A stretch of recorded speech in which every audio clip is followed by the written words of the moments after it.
now? Okay. Thank you. Hello, everybody. I'm Alessandro Monteverdi, and I welcome you to our webinar, Vapor Intrusion Assessment and Environmental Data Science, presented in this new platform during the digital edition of the Rentec Expo. A couple of notes. As you heard, the video will be recorded and it can be available on the platform at a later stage. It will last, well, it was supposed to last for 40 minutes, but we'll try to shrink a little bit to stay within the hour and to leave questions at the end. You can post the questions in the chat, or if we are, very few of them, we can just, answer them live if you have it. I introduce myself. I'm a chemist and a project manager in the Jacobs Italian office with about 20 years of experience in subsurface environmental investigations and cleanup and vapor intrusion assessments. Today I am joined by two of our senior Jacobs technologists, Laurent Levy from our Boston office and Mike Brown, who is connected from the other side of the US, from the West Coast. And thank you also, Mike, for being up so early in your day. Laurent Levy is a senior technologist and an environmental engineer working in Jacobs' vapor intrusion practice. Laurent has over 15 years of experience working on a variety of topics, including vapor intrusion investigations and risk assessments, subsurface environmental investigations and cleanup, contaminant fate and transport study, and environmental litigation support. Michael Brown is the sales and technology lead for the environmental data management and analysis group and serves as the global technology lead for predictive analytics in the digital market at Jacobs. Michael has over 18 years of experience, and I'm the oldest one here, as a technologist in geospatial, in data science and data visualization and analytics that he has applied across diverse markets. The presentation we will do, it's a presentation of the current state-of-the-art vapor intrusion technologies, and this will be done with Laurent. After his speech, I'll present an Italian case study. And then on the third section of the presentation, Mike will illustrate the digital solutions applicable to field data collection, interpretation, and visualization. And now Laurent is going to tell you more about the advanced vapor intrusion characterization technologies. Over to you, Laurent. All right. Can you hear me, Ali? Yes. Perfect. Now, can you see me? Let's try.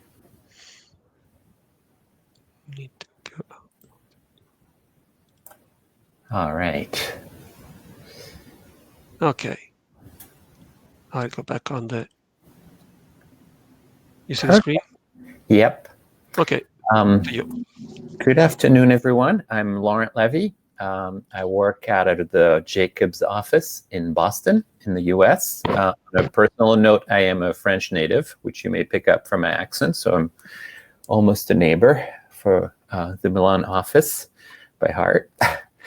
So I spend most of my time at Jacobs on vapor intrusion issues, and I am going to tell you a little bit more about the work that we do. So what is vapor intrusion? It's defined as the migration of hazardous vapors from any subsurface vapor source, such as contaminated soil or groundwater, through the soil and into an overlying building or structure. That is the definition given by the Environmental Protection Agency here in the US, per their guidance, dated 2015. So what does this mean in practice? You have volatile organic compounds of gassing from contaminated groundwater. They migrate by diffusion through the unsaturated zone, and they can enter into home through cracks or utility piping or other entry points and contaminate the indoor air of buildings, whether residential or non-residential. And vapors can also migrate horizontally through the unsaturated zone from the source release area. Do you want to go to the next slide? So why is it a concern? Well, it can pose unacceptable long-term exposure concerns. But also, and this is a relatively new issue in the US, it's only about 10 years old, it can lead to short-term exposure effect related to trichloroethene, TCE. And the fact that it's associated with short-term concerns greatly complicates vapor intrusion investigation because you need to move fast. You don't have time on your side. Typical VOCs driving vapor intrusion concern, well, we have TCE, as I mentioned. It's a common, at least historically, common degreasing solvent. We have PCE, also known as tetrachloroethylene, which is a common dry cleaning solvent, also used for degreasing operation. And finally, benzene, which is a gasoline constituent. So there are a few more. The list is quite long, but these tend to be the main three, with TCE being ahead.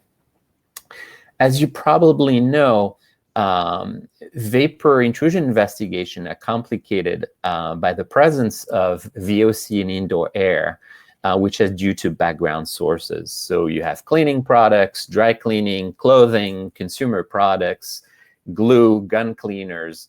A lot of compounds do contain VOCs in background.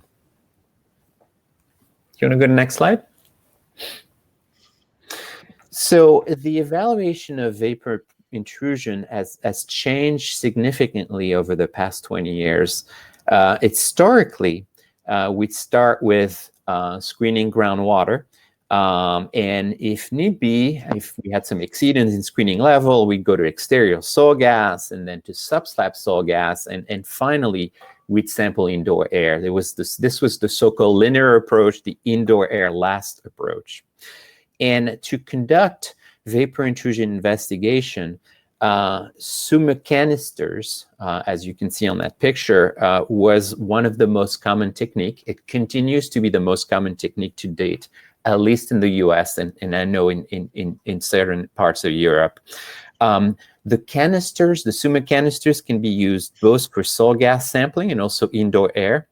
For indoor air, this is a photo of indoor air sampling.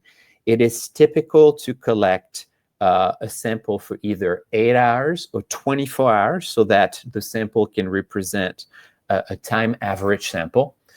You can also do this for subslab soil gas, but it can also be an hour or 10 minutes. It doesn't have to be as long. It's also fairly common to sample at least twice or more, usually in the winter, because winter conditions are often considered the worst case scenario. Windows are closed, people are inside, there are more stack effects if you're familiar with these concepts. Summa canisters is still the gold standard, but there are a few challenges. Some of it are inherent to the technique itself. First off, in vapor intrusion investigation, you have a lot of spatial and temporal variability in concentration. So you sample one day, you have something, and sample 2 months later, it's somewhat different, if not completely different. So that can be very confusing. You have background contribution that I mentioned earlier. And also, canisters cannot really tell you where vapor is entering, the location of the vapor entry points, which cracks is the problem crack, which utility piping leads to the intrusion. So sometimes canisters are not the best. And often you need to do some repeat sampling, which increase the costs. Next slide. So currently, VI assessment involve the collection of multiple lines of evidence to characterize or even rule out the vapor intrusion pathway. And what this means is that we tend to collect a lot of information simultaneously. So we will collect both subslab soil gas and indoor air data, but we will also look at other information, background sources, outdoor air, building characteristics, to determine whether the vapor intrusion pathway is complete, or in essence, it's going to be like a weight of evidence approach. Is it less likely or more likely that there is a complete vapor intrusion pathway? And we looked at a number of information simultaneously to do this. So Sumo canister is still the gold standard. We still use them to collect sample, but we use also alternative techniques, which I'm going to show you in the next few slides. Next slide, Alan. So here is the first example of the type of work we do. We use a portable GCMS, also known as a HAPsite. This is the big box that you see here, which looks like a computer from the 80s. And we were able to essentially take this device in the field and collect data. So most often indoor air, also vapor entry point, less common for subslab soil gas because of the elevated concentration, but that can be done too. So typically in indoor air, we achieve ppb level reporting limit. That's about 0.3 microgram per cubic meter for TCE. We can use this device to identify vapor intrusion entry points. So here's an example. We collect a sample in an elevator shaft here in a sump. We can collect as many as 30 to 40 samples per day. It's a fairly cost-effective, once you have a lot of samples to collect, it's cost-effective related to sumicans, especially if you have many samples to collect. Now, a few things to bear in mind: the samples are not timed averaged, and unlike canister. So if you want to, you may consider collecting at a few locations when you have elevated HAPsite concentration. You may consider some duplicate Sumo canister sampling to sort of validate the technique that you're using. Do you want to go to the next slide?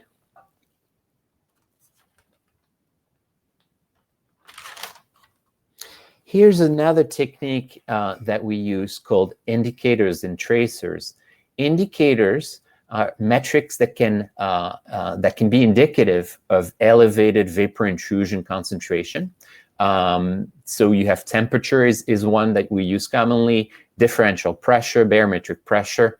And tracers are substances that physically travel with the VOC. So radon is one you can immediately think of.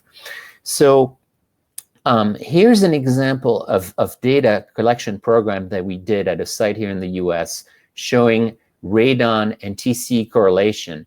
We monitor TCE with a GCECD.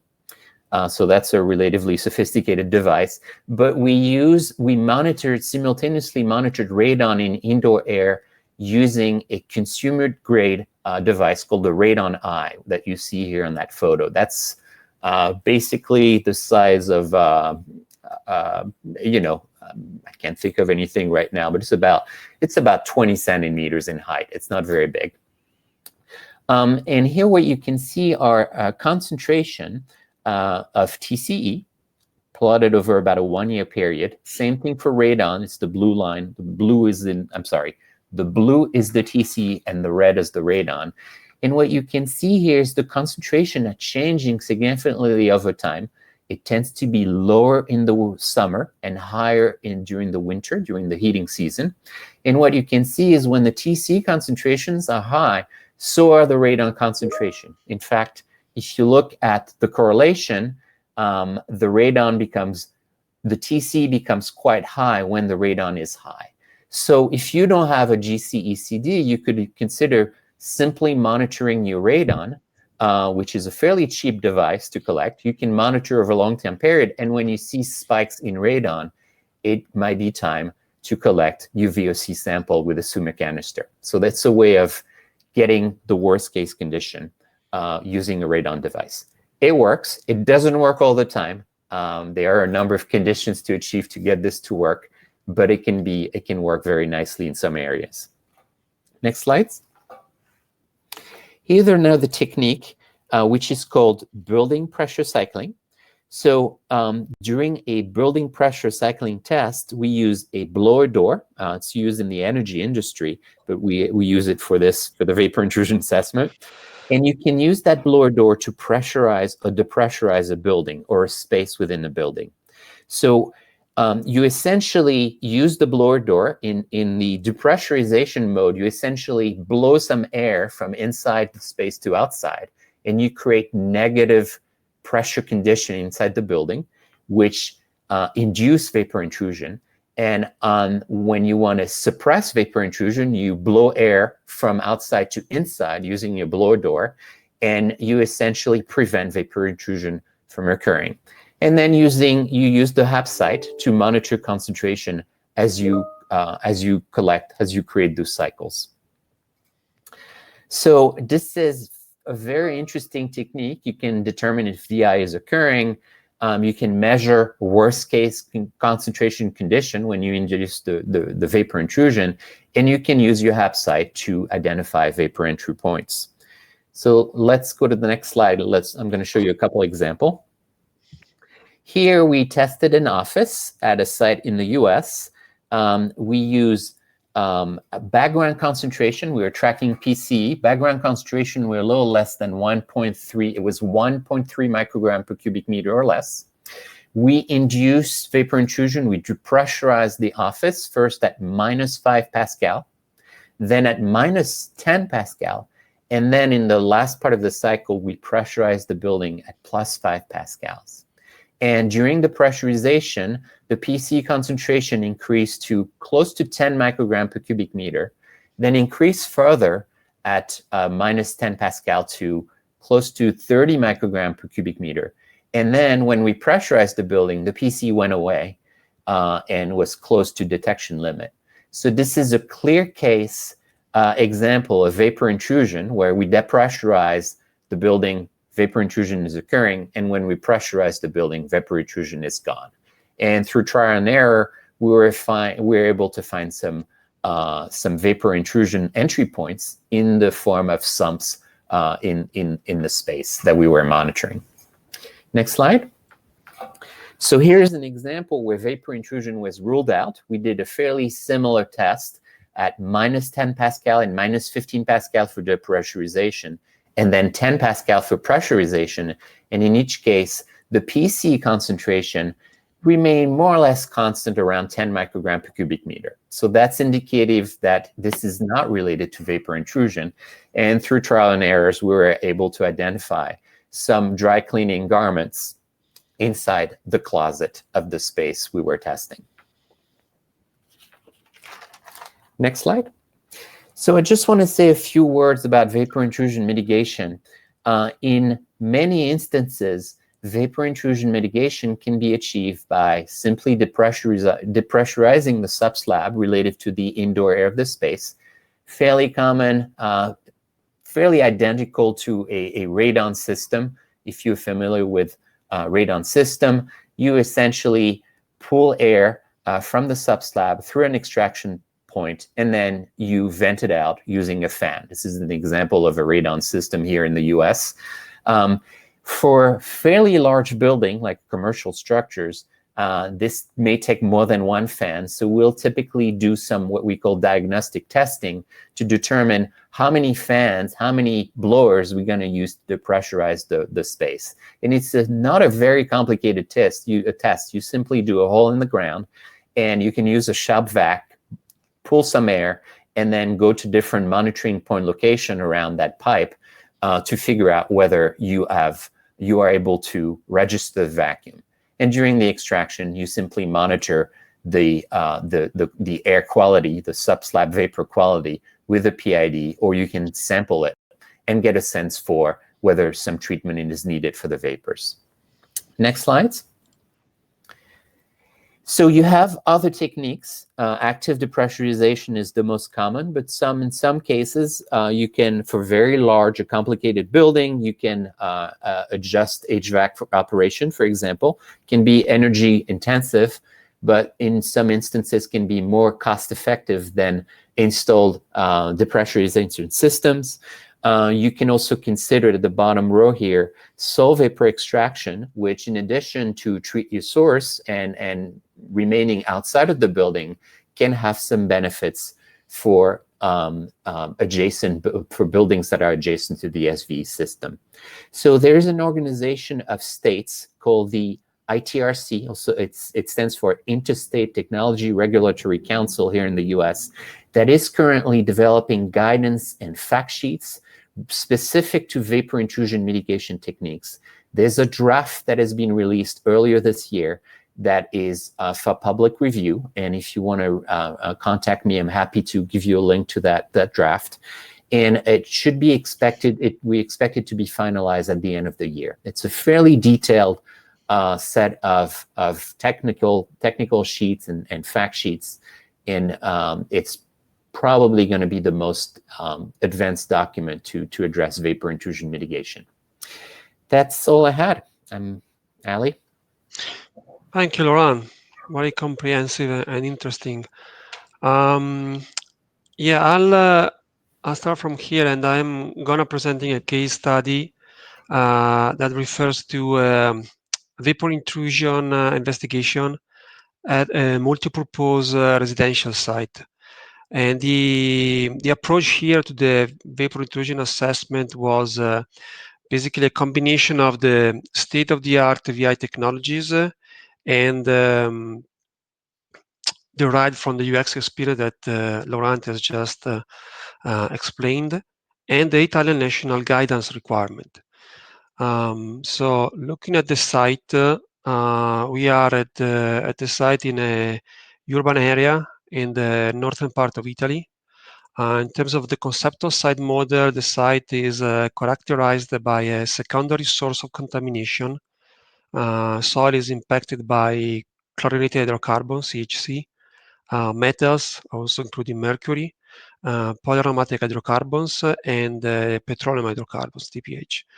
The groundwater is 10 meter deep and is contaminated mostly by, again, chlorinated hydrocarbons and metals, but at very low levels, just close to the threshold limits or just an order of magnitude higher. The pathways to assess were inhalation pathway, so volatilization of the compounds, and the direct contact of the soil being in a residential area. Receptors are a mix of residential and commercial, essentially due to the multi-purpose nature of the building complex. There is a variety of buildings. There are old buildings that were reconstructed or renewed, buildings that were new with and without basements, and in some cases with basement at 3 or 5 meters deep. The picture on the right is a picture that basically resemble and represent more or less a few of the buildings we have, where we have the basement with or crawl space and utilities that are intersecting the subslab and the groundwater where volatile can off-gas and penetrate and intrude into the living spaces. The drivers were firstly the authorities' prescriptions. Further, also the newly released vapor intrusion guidance in Italy under the name SMPA, which was basically released at the end of 2018, and also site history and previous characterization data. Secondly, then we have the challenges of this site, which are basically again related to the guidance, because it's a brand new guidance, pretty comprehensive, because it basically address or give indication on how to define your sampling strategy, how to compare your data, because provides screening limits to compare the subslab and soil gas data. And also, it tells you how to conduct the risk assessment. And we never had such a comprehensive guidance before then. The other challenge was the logistical challenge that was associated with investigating multiple buildings and gathering access to each of them by the owners, by the lessees, also in a short time frame, combined with a complex sampling scheme, because we had several compounds to be analyzed: the chlorinated hydrocarbons, the mercury, the volatile polyaromatic hydrocarbons, and the total petroleum hydrocarbons. The other issue, which is also pretty common to any residential vapor intrusion investigation, is obviously the public communication and outreach to the residents. This could be considered more or less like a small, medium site compared to many others because the size is about 40,000 square meter, 11 buildings. But the challenge here is mostly due to the variety of buildings. There are single family homes, there are multi-family buildings, 2 or 3 store levels, there are commercial operations in these buildings mixed with the residential living spaces. So we have employees, customers, we have residents, and this has triggered logistical and communication issues that added more complexity to an already challenging situation. And some of these are some pictures of the sampling. This is a duplicate canister sampling, and this is a picture showing the canister and the simultaneous sampling also of the other mercury with the opcalite medium and the hydrocarbons with the charcoal classical tubes. Some key features of the sampling were the 11 buildings investigated, more or less in average 3 locations per building, with concurrent and co-located subslab indoor air sampling. There were several sampling media utilized, starting from the flux chambers for samples collected outdoor on the ground, 3 tubes, mercury, PAHs, and hydrocarbons, and canisters for the chlorinated hydrocarbons, and also for other compounds like the bitters that I have not mentioned here because they are not the real contaminant concern here. Sampling over a 24 hours time frame, and every time there was an indoor air sampling, there was always a concomitant and concurrent outdoor air sampling outside. Again, some other key features, as prescribed by the regulator, but also as dictated by the guidance, we have to conduct 4 seasonal sampling rounds. We just did one, and we are doing next month, or in the next 2 months, we will do the second round. The building survey has been done prior to any field investigation inside, prior to the sub-slab probe installation. And this is something that also is a kind of a continuous process of learning how is made the building, how the building is constructed.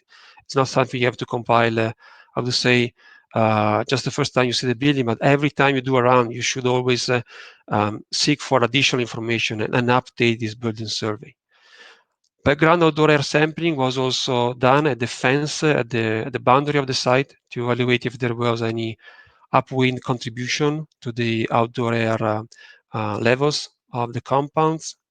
During the subslab sampling, we also conducted differential pressure readings to verify, as mentioned by Laurent, if there is any negative pressure between the indoor living space and the subslab. So if there is on a depressurization mode, or if there is a positive pressure in the buildings. Again, these are readings that will have to be conducted at each round.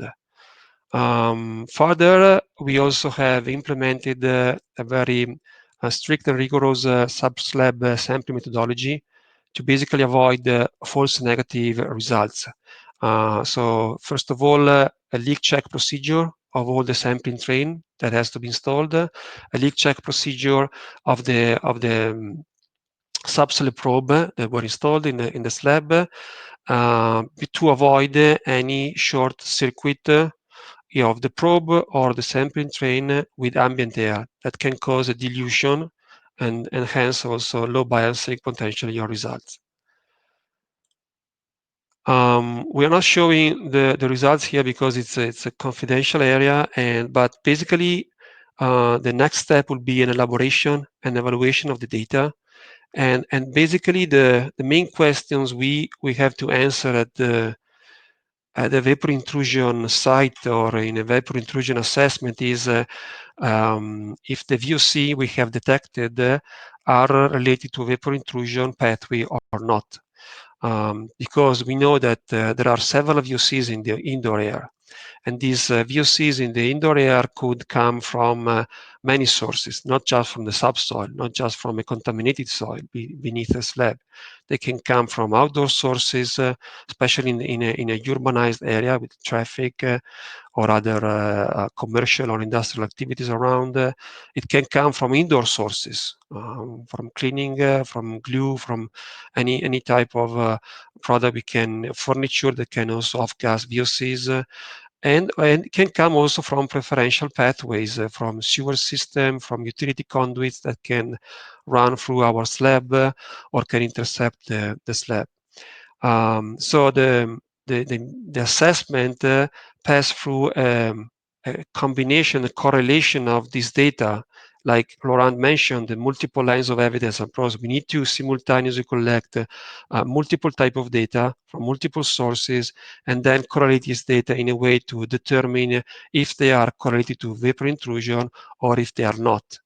So there are several lines of evidence that we have tried to, give just an example here with some sentences like, if you have outdoor air concentrations that are similar or higher than the indoor air concentrations, the possible explanation of the indoor air source is probably due to the outdoor air contribution. If you have known building material or known indoor sources of VOCs, then your level of indoor air compounds can probably be due to an indoor source rather to a subslab. And the same if you have utility rooms or mechanical rooms, so like rooms where you have a lot of utility lines, heaters, or water supplier. Those may have several utility lines that intercept the slab and that may contribute to an intrusion of vapor. But if those concentrations are presenting lower indoor air level than the living room air, then probably the concentration in the living room is not due to the utility conduit, but is coming from some other indoor air source. So there's a lot of thought process in here that has also to be supported and justified by the data that you get. And that's it from my part. And I'll hand over to Mike, who he will be discussing how the geospatial technology is impacting the field data collection, specifically for vapor intrusion sampling, and through various mobile data collection tools and also real-time analysis of the data. Mike? Great, thank you. Can you hear me okay? Yes, I do. Awesome, all right. Yeah, you want to flip to our first slide here? Awesome, okay. So when we think about sampling for vapor intrusion, and really, beyond vapor intrusion, to be honest, there's quite a few challenges and steps to that overall sort of full life cycle from when you first, collect your data, take your sample, to the point where you begin making decisions off of that, essentially, the insights that you get from the data you've been collecting.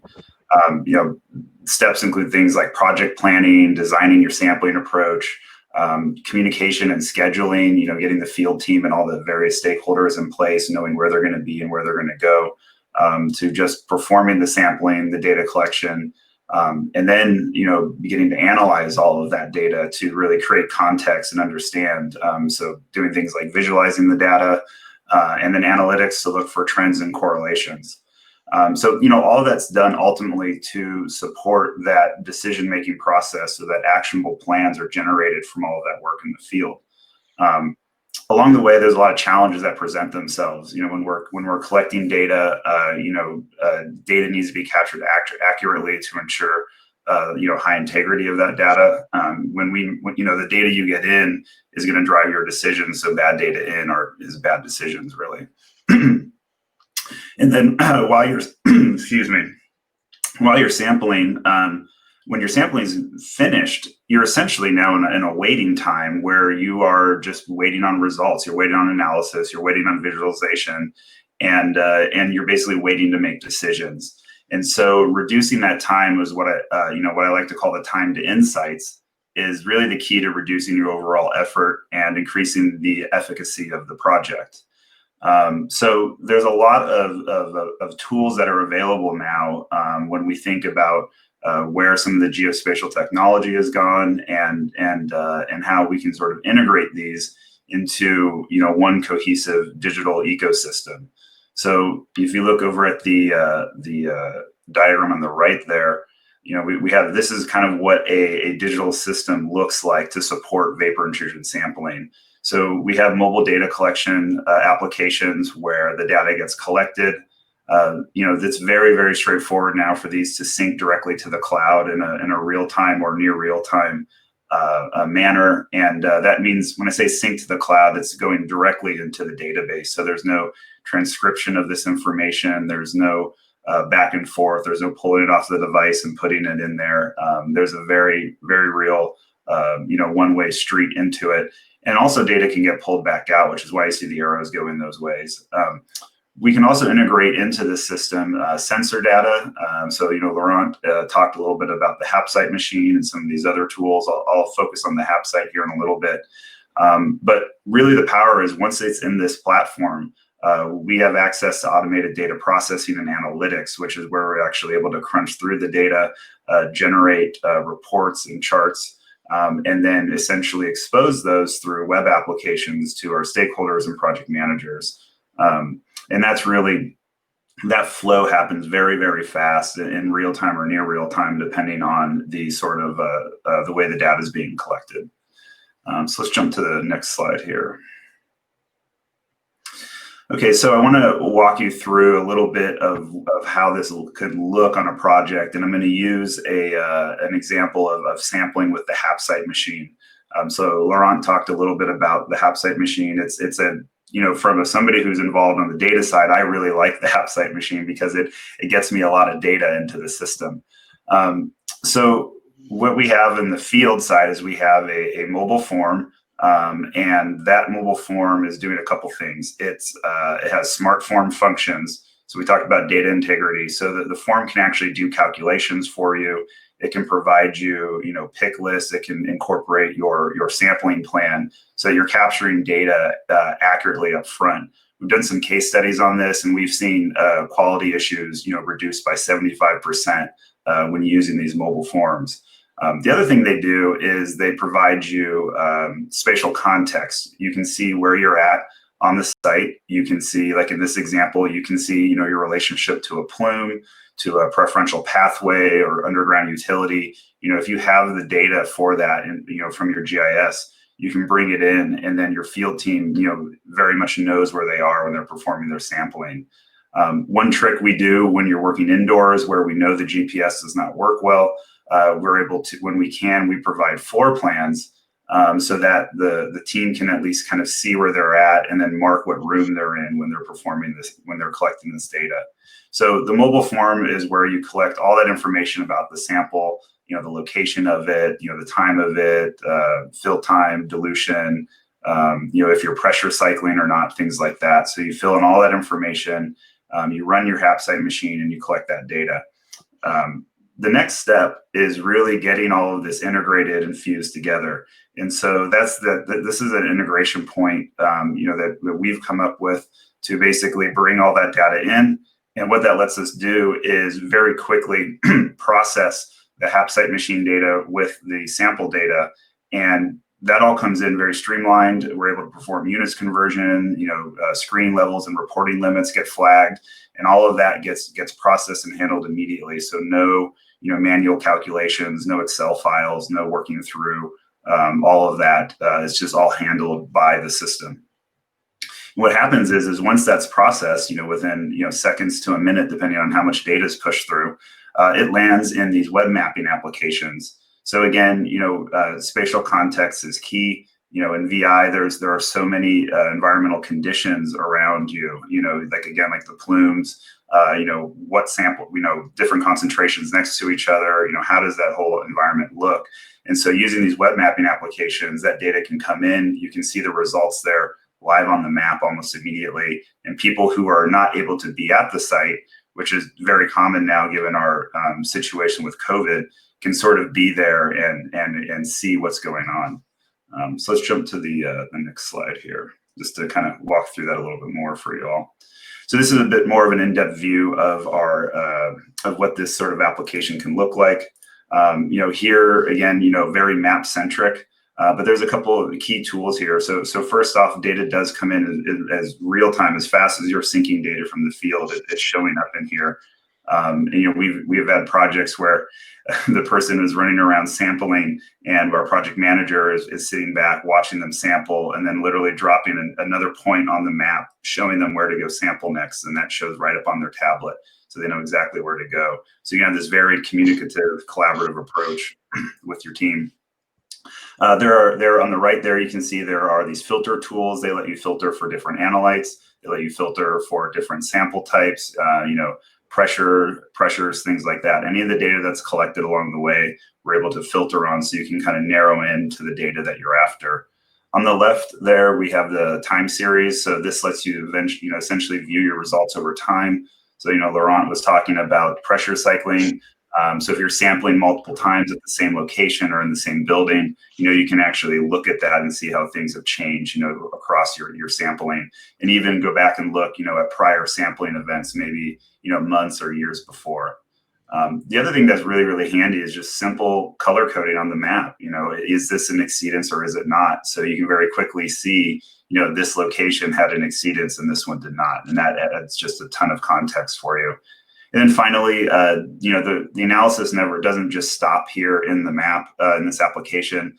A lot of times people want to pull that data out and do more analysis, run more analytics on that. And that's what that report is at the bottom. So you can do your filtering and dump out the data you need to continue the analytics work you want to do.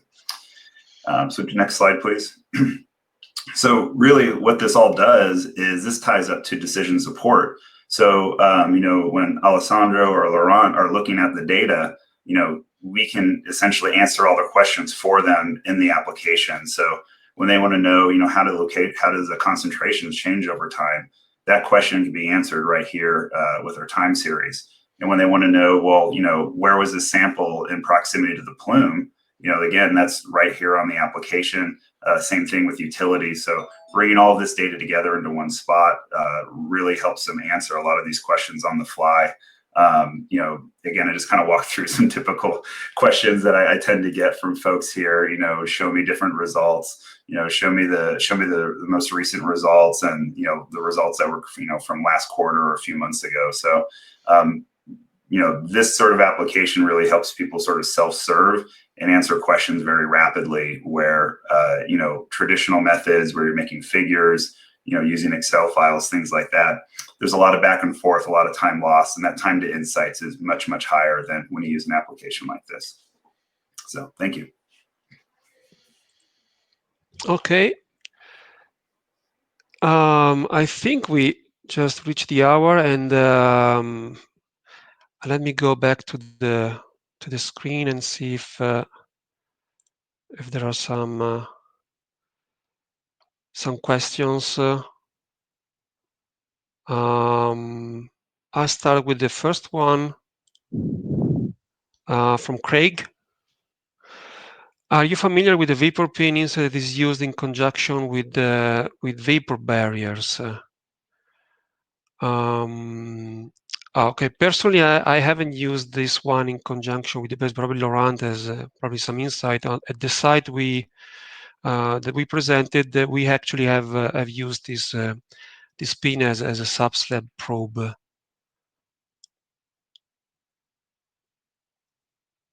Laurent, do you have any? Yeah, we're familiar with vapor pins in a different variety of settings. We commonly use them for investigation because they're very familiar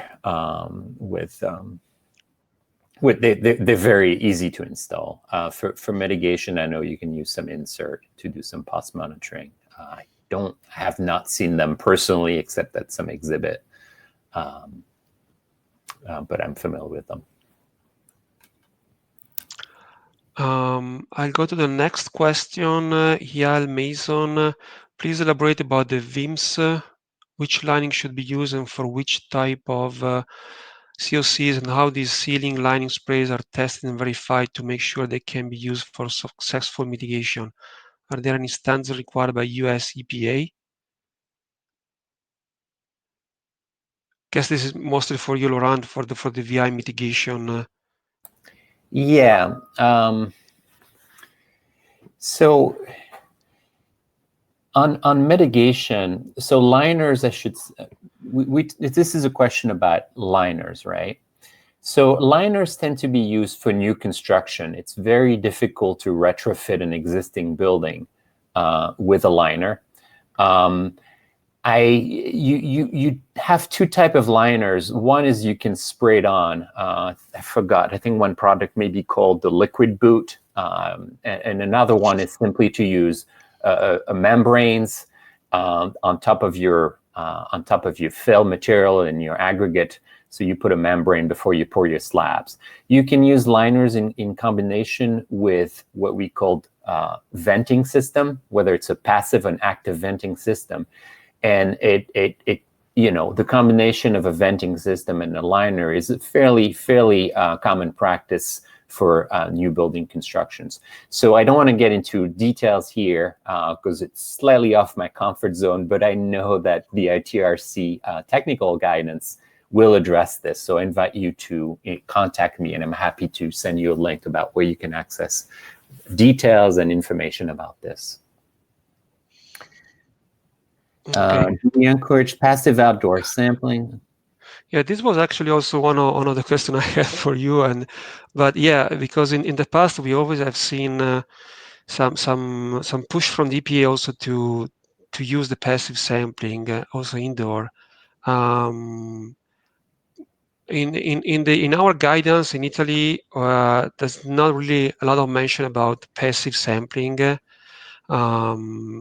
It is something I've seen, but mostly in the literature. And I don't know if you, Laurent, have used them on your project in the US. So I know it's used. I know you can use it in certain cases. I think passive sampling can be useful, in particular if you're trying to do a long-term exposure. Say you want to track an employee exposure over a period of, say, 7, 15 days or 30 days. And I could see some value in vapor sampling. I also, Suma canisters tend to be pretty bulky. I know I've shipped some Suma cans some years ago from the US to France and Spain, and it can be a little bit of a headache, and passive samplers take much less room. There are some issues with passive samplers, which is you need to have a sense for the amount of volume going to pull through so that you have enough sample, but not so much that you're not going to be able to analyze your sampler. So in general, the Suma cans is a lot easier, and we tend to, and it's so widely accepted here and by state agency. I know it tends to be more common in Europe. So I would say you can do it, but it's certainly Suma cans have remained the gold standard.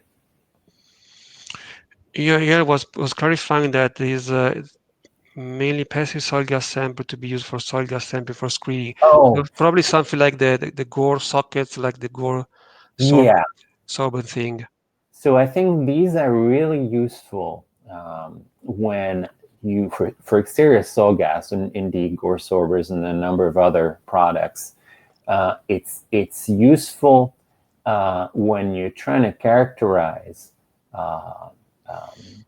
elevated soil gas concentration in the subsurface to assess a source in other concentration. What the trick is, and one possible drawback is you do not usually easily quantify. You can identify areas of low concentration and high concentration and low concentration, so have a sense for relative concentrations, but you don't really have a number. I guess you could always try, but you don't really have a number that tells you whether you have an exceedance of screening levels.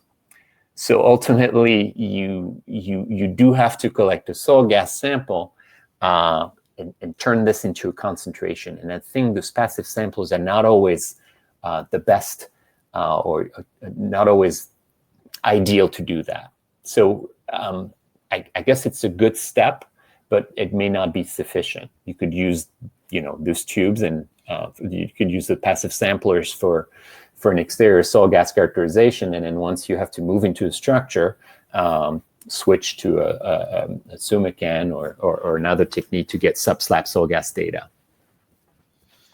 If I can add, I mean, I think that certainly they can be used for screening purposes, like you said, for investigating if there are sources, or if where is also the plume migrating, to maybe position in a subsequent step a soil gas probe, or position something else.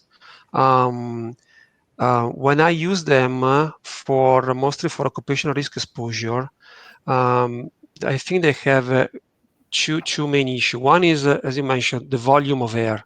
You have to make an assumption of how much air has passed through that passive sampler. While in the active soil gas sample, you know exactly how much air is passing through your sampling media. On the passive is not so accurate, let's say. The other thing of the passive soil gas sampling, or the passive sampling media, is that you don't have for all your compounds. You have for selected compounds, but not for all. You have the same the ratio of absorption of the compounds. Any compound can be absorbed on the passive sampling media in different way. And there are only some selected compounds, like for example benzene or other chlorinated compound, that you know exactly how is the behavior of the volatile compounds that is entrapped and absorbed to the sampling media. For other compounds, you have to make some assumptions, or you maybe take the same absorption ratio, which is an estimation, and it becomes not so accurate like an active soil gas sample, like a SUMA canister, for instance, where you basically have a quantitative and accurate analysis. And with that data, you can compare with screen levels. But certainly, yeah, passive for possible hotspot, yeah. But since are going to cover larger spectrum of COCs, they cover SVOCs as well.